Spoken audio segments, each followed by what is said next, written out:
Nestor, que foi perguntado também durante a entrevista se ele não teme perder, né, essa idolatria, porque dentro de campo, como goleiro do Atlético, um dos principais ídolos da história do clube. Agora, como diretor de futebol, né, a gente sabe que uma outra função, vem cobrança sobre contratações, né, vendas de atletas. Ele diz que não, tem que separar o Vitor atleta, Vitor agora diretor de futebol. Ele está muito confiante que está preparado para exercer esta função. Mas não tinha como, né, Cirilo? Hoje, a pauta da entrevista muito sobre o Felipão, que vem sendo assunto aí nos últimos dias, principalmente fora de campo, né? Essa relação do Felipão com a torcida do Atlético, que a gente vê uma rejeição muito grande, e o Vitor defendendo o profissional.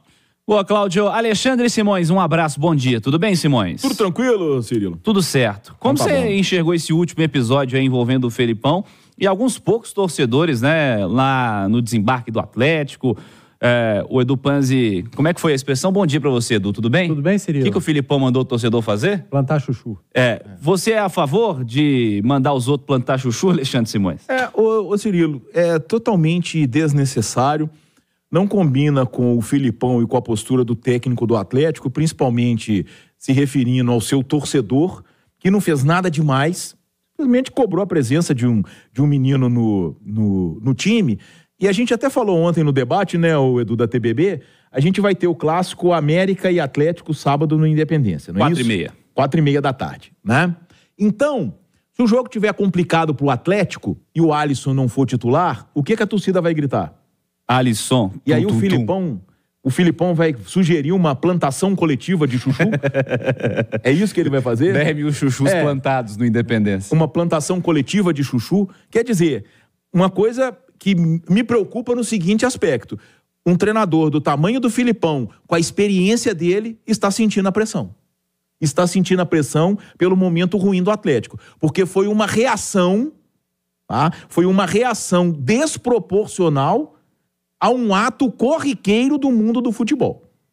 Se houvesse desrespeito por parte do torcedor, acho que nem assim justificaria um personagem do tamanho do Luiz Felipe Scolari no futebol mundial responder torcedor em aeroporto, mas nem isso aconteceu.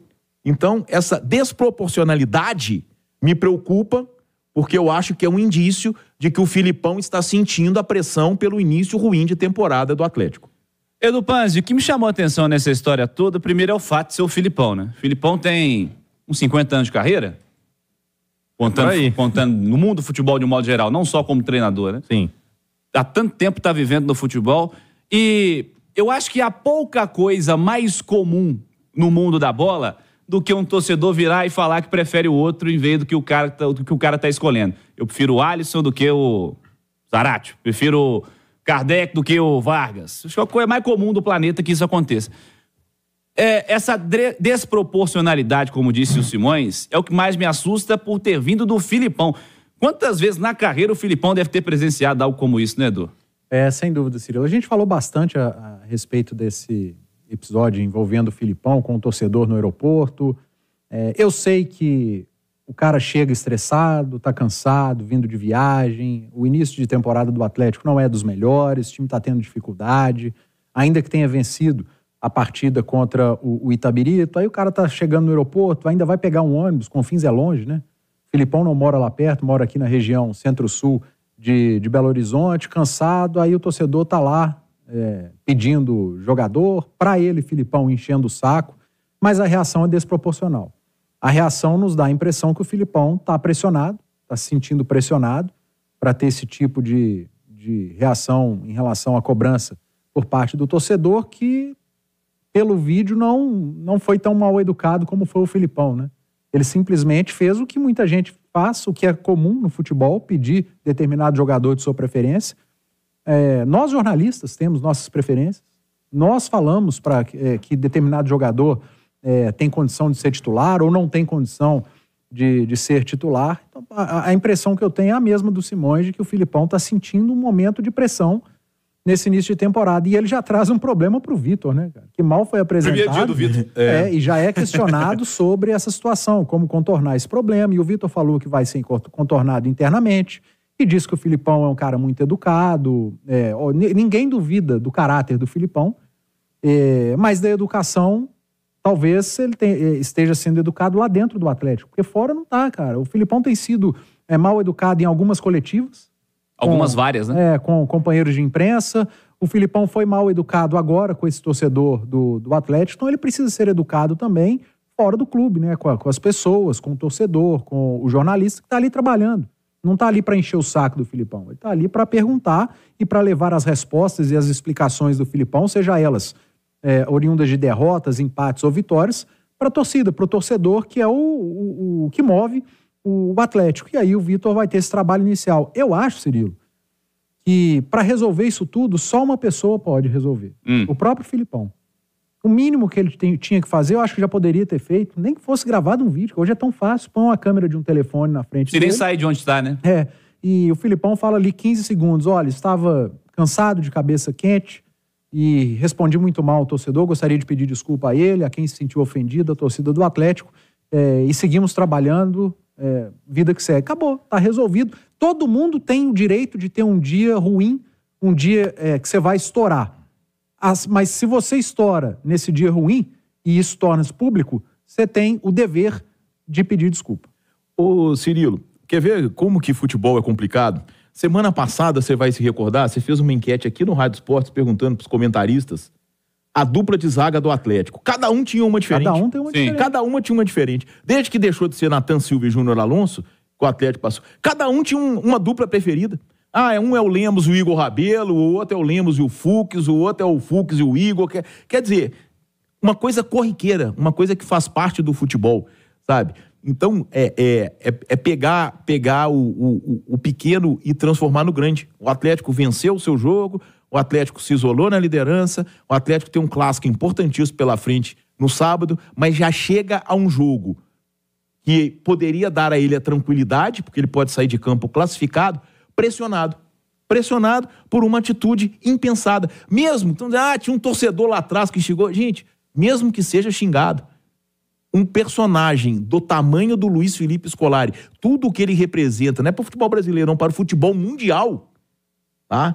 Não pode cair em discussão com torcedor de madrugada em aeroporto. Não faz o menor sentido, né? Sobre essa história, estou com vocês e concordo plenamente. Não faz sentido xingar torcedor, né? Mandar para sei lá onde. E sobre a educação ou não educação, né? As entrevistas coletivas, eu acho que elas precisam de mais explicações do que elas vêm tendo, né? Dentro do que você disse, Edu.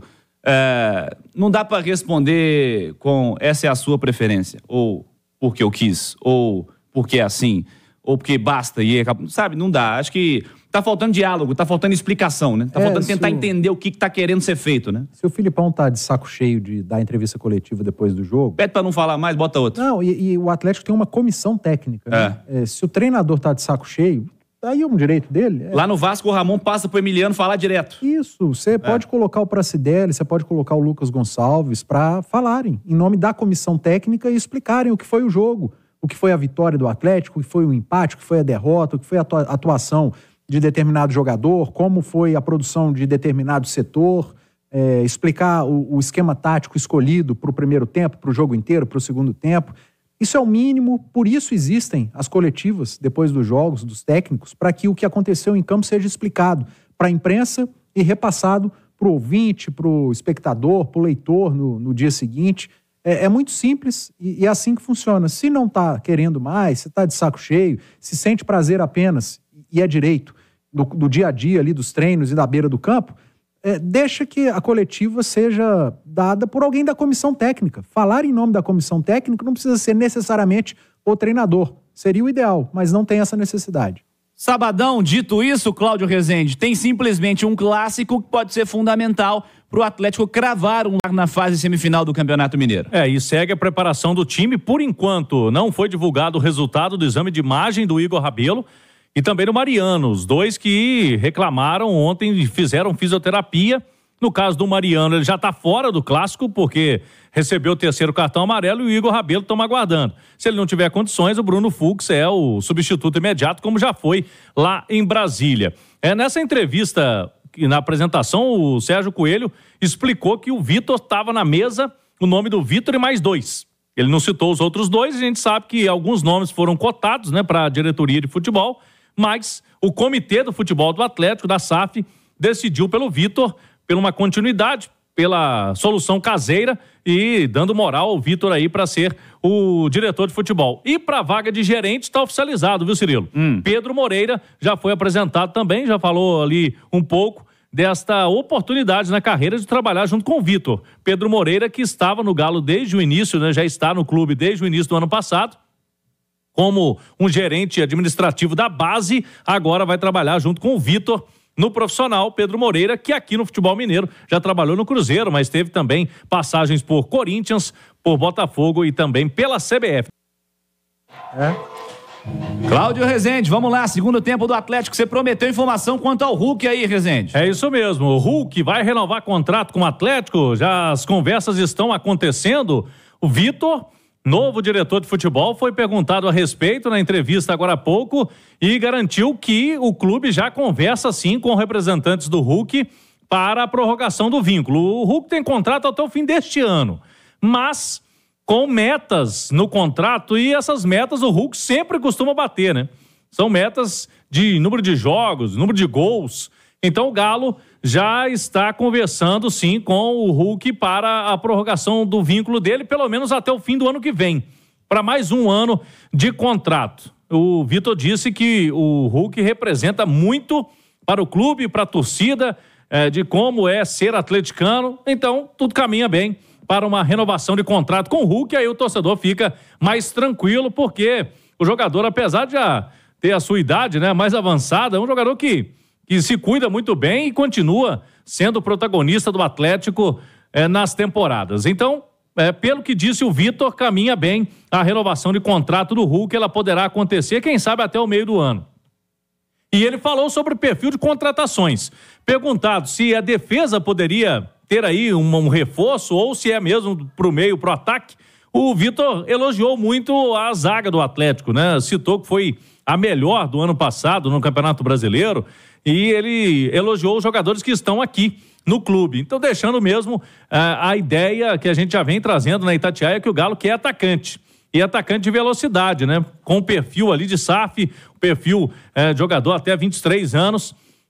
O Atlético continua monitorando o mercado. E o Vitor foi bem claro ao dizer que o Atlético vai procurar jogador de performance, que vai chegar para ser titular, para brigar por posição. Não contratar por contratar, aí não adianta muito.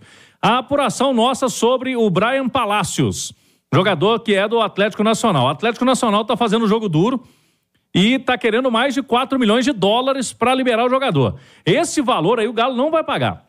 Um valor muito superior a que o clube pretendia no início da negociação. O Galo chegou ali até no máximo próximo de 3 milhões de dólares, um valor inferior a esse valor, né, de 3 milhões de dólares.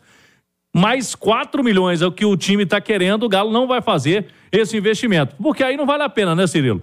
Você vende o Pavon por esse valor e traz um garoto que é uma promessa, né, que a gente não sabe como vai ser, 21 anos, é muito jovem ainda, não é uma realidade. Então o Galo tem essa responsabilidade financeira, mas continua no mercado e tem até o dia 7 de março para contratar reforço aí, principalmente para o setor de ataque, Cirilo. Boa, Cláudio Rezende com notícias do Atlético aqui no Rádio Esportes pela Itatiaia.